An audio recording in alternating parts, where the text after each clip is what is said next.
Welcome to the Deep Dive, where we really plunge into fascinating topics and try to extract the most vital insights just for you.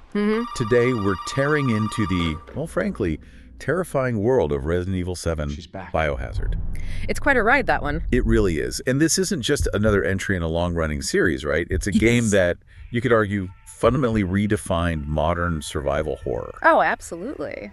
And our sources give us a pretty unparalleled look behind its grotesque curtain. So our mission today is to unearth the core story, dissect those unforgettable characters. Bakers. Exactly. And peel back the layers of disturbing secrets that made this 2017 title such a significant shift for Resident Evil. Yeah. We want to help you understand precisely why it resonated so deeply. Yeah, and I think it's crucial to understand that Resident Evil 7, developed by Capcom. Yeah. It wasn't just a new game. Yeah. It was an explicit, very deliberate return to the series' horror roots. Back to basics, but in a new way. Exactly. It did so by embracing a first-person perspective, and that transformed the experience into something far more intimate and, well, visceral. More claustrophobic, maybe. Definitely. This shift wasn't just graphical, it was strategic. It removed that typical third-person tactical overview players were used to. Right. Takes away that sort of safety net view. Yeah. And that forces this really raw kind of tunnel vision encounter with dread. Because you can't see everything around you. Precisely. That's the psychological vulnerability, right? Not seeing your full surroundings. Every corner you turn becomes this gamble. A gamble for survival. It really grounded the horror in a profoundly personal and terrifying way. Redefined what the series could be. Okay, so let's unpack this with that in mind. Our story kicks off 2017. We have Ethan Winters. Just a civilian. Just a civilian, seems like an ordinary guy on a desperate search. You probably already know he's looking for his wife, Mia. She vanished 3 years prior. Right. But here's the crucial element, I think. This isn't about, global conspiracies or special forces just yet. Not at the start, no. It's just a man, driven by this really deep, human, relatable motivation. And that personal quest, it just draws you in immediately. It grounds it. It does.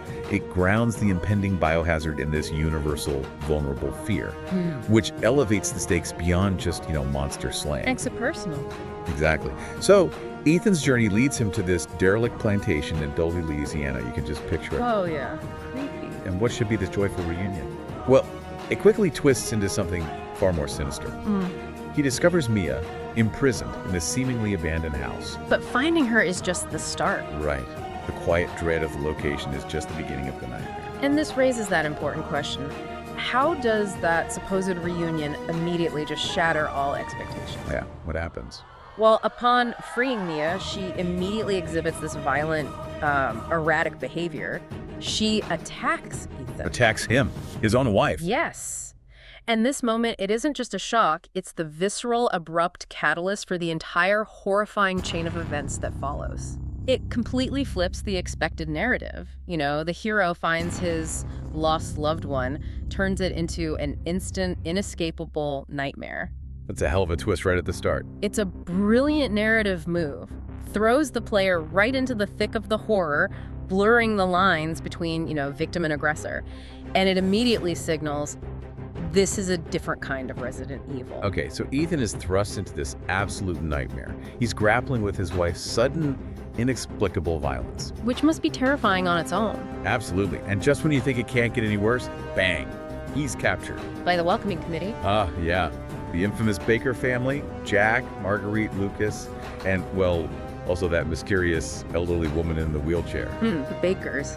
And let me tell you, these aren't just your typical creepy house guests. No, definitely not. What makes them truly unsettling, well, our sources dig into this, is that all of them display these grotesque mutations. And regenerative abilities. Terrifying regenerative abilities. They're not just strong, they're pretty much unkillable, at least by conventional means. Right. So every encounter just transforms into this relentless, desperate struggle for survival. Amplifies the dread with every creaking floorboard, every shadow. And what's truly fascinating here, if we connect this to the bigger picture, the lore. Yeah. Our sources confirm this family, along with Mia, they've all been infected by a unique bioweapon. Okay, so it's not random. Not random horror, no. It's a deliberate, engineered nightmare. It has a clear, albeit horrifying, scientific basis. And this bioweapon is Eveline. Eveline, exactly. A young girl engineered to control minds and mutate organisms using this highly specialized psychotropic mold. Mold, like an actual mold. Yes, but think of advanced bioengineered fungus. This mold is absolutely key to understanding their powers and why they seem to defy death. Go ahead. It's not just some generic biological agent. It's like a sensungal network. It infiltrates the host's nervous system. Whoa. And this allows Eveline to project these elaborate shared hallucinations, manipulate perceptions, even directly control actions. It effectively blurs the lines of reality for the characters and, importantly, for you, the player. So that explains the weird visions and stuff. Precisely. This profound level of control, affecting cognition and biology at the same time, is what makes the Baker family so incredibly resilient and terrifyingly unpredictable. That definitely deepens the terror. Okay, let's really dive into these characters then, because their individual mutations are so distinct, right? Each encounter is like a uniquely horrifying challenge. Very distinct. First, you've got Jack Baker, the patriarch. Yeah, the welcome to the family son guy. Right. He embodies this unrelenting superhuman strength, incredible regenerative abilities. His signature horror isn't just the brute force, though. It's his relentless pursuit. He just keeps coming. He's the monster that just won't die, Yeah. often forcing you to find creative ways, environmental solutions, just to temporarily stop him, which is, the stark departure from just shooting enemies until they drop. Definitely tests your resourcefulness. Then there's Marguerite Baker, Jack's wife. The insect lady. Yeah, she mutates to control swarms of insects, and she can exhibit these unnervingly elongated limbs. Super creepy. Her horror is more insidious, I think, more grotesque. Her insect powers let her attack from weird angles through tight spaces. It creates these moments of intense, like claustrophobic dread. Yeah, she gets under your skin, literally and figuratively. And we absolutely cannot forget Lucas Baker, the son. Oh, Lucas. He's different. Very different. Unlike the others, Lucas retains his full intelligence and, chillingly, his sadistic tendencies. He enjoys it. He does. He's a particularly sinister figure because he's not just a victim of Eveline's influence. He's actively collaborating with the organization behind her creation. Their connections, right? He exchanges data with them, gets immunity from her direct mind control in return. And he sets up these elaborate, deadly traps, like a twisted game master. Jigsaw, but with mold monsters. Pretty much. His lucidity, his calculated cruelty, it makes him profoundly unnerving. It highlights this different, more psychological form of the infection. It's a different kind of horror than Jack's raw power or Marguerite's infestation. Yeah, exactly. And finally, there's Mia Winters, Ethan's wife. Back to Mia. Our sources reveal something critical here. She was actually a covert operative. Right, not just a civilian caught up in it. No. Initially tasked with transporting Eveline, which adds immense weight to her character, knowing that backstory. Absolutely. Changes how you see her predicament. She's also infected, obviously. Displays violent behavior, similar to the Bakers. But, and this is crucial, our sources note she retains these fleeting moments of lucidity. Her true self fighting through. Seems like it. It adds this layer of tragic complexity. Her true will battling Eveline's pervasive, cellular level influence makes her both a threat and a victim. It's heartbreaking in a way. And crucially, the range of Eveline's influence across all these characters is remarkable. Yeah, it's not uniform. No.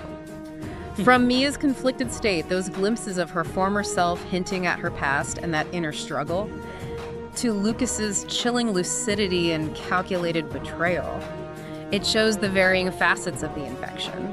What happens when there's some resistance or complicity involved? Right, but the ultimate twist. The biggest one. It involves the mysterious elderly woman, the one you see in the wheelchair throughout the game, just there. Yeah, seemingly passive. Until the climax, which reveals that this seemingly frail background figure is actually Eveline herself.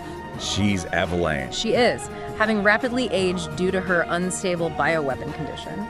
This revelation just transforms what you thought was a minor character into the ultimate antagonist. The source of all the horror. Right under your nose the entire time. It's a masterful narrative reveal, completely reshapes your understanding of the whole story and the nature of the threat you've been facing. Wow, okay, so Ethan Winters, our determined civilian protagonist. He's truly thrust into this nightmarish scenario. Completely out of his depth. And his journey is one of pure, desperate survival against these overwhelming odds. He's not a trained soldier, not a biohazard expert. Which makes it scarier, more relatable. Exactly. He's just a regular guy looking for his wife, which amplifies the visceral terror. He battles the mutated bakers, enduring their relentless physical attacks, but he also confronts Eveline's insidious hallucinations. The psychological side. Right. And these aren't just random jump scares. They're meticulously crafted psychological assaults. They force you, the player, to constantly question what's real and what's another one of Eveline's pervasive tricks. Is this with your head? Big time. It blends mental torment with physical threats in a really unique way, testing his sanity just as much as his physical endurance. So his ultimate goal then becomes... It becomes clear as he progresses, he has to synthesize a potent toxin, something specifically designed to destroy Eveline. the E-necrotoxin. And that's the one. This is his only way out, his only hope for survival, and the only path to ending this horrifying ordeal. Which brings up a critical point about the resolution, right? Can a civilian like Ethan really overcome such an advanced, engineered bioweapon all by himself? Good question, does he? Well, the sources indicate he doesn't face this entirely alone in the very end. Ah, help arrives. Yes, he receives assistance from a familiar character in the Resident Evil universe, Chris Redfield. Chris Redfield, boulder-punching Chris. Oh, might be less punching boulders here, but Yes. He helps Ethan eliminate Eveline, finally bringing an end to the whole horrifying ordeal in Doleville, Louisiana. Interesting. So there is a connection to the wider RE world. There is.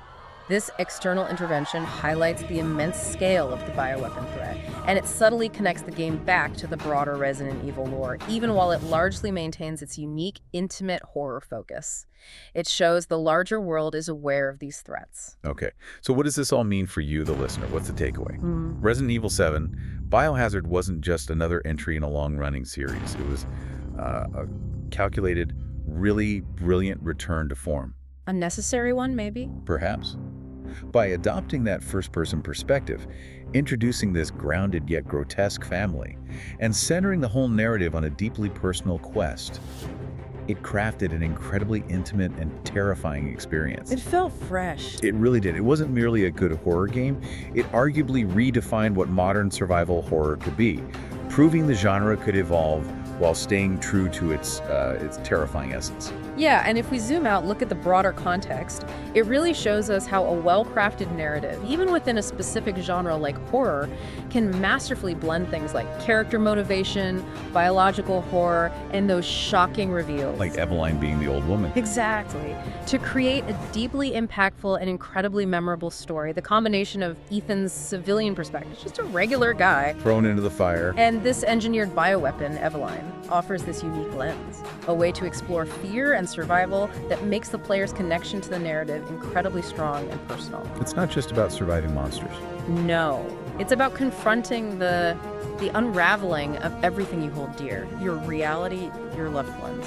We really hope this deep dive into Resident Evil 7 Biohazard has given you a shortcut to being well-informed about its core elements. From Ethan's desperate search to the terrifying Baker family, and of course, the chilling reveal of Eveline. That's a lot to unpack. It is. So here's a final provocative thought for you to consider as we wrap up. How does that personal, desperate search for a loved one amplify the horror? When that loved one, Mia in this case, is part of the very nightmare you're trying to escape. That's a good question. Does that make Eveline's mind control even more insidious, knowing it specifically targets your deepest connections, manipulates the very bonds you hold most sacred? Twisting love into terror. Something to think about. Think about that until next time.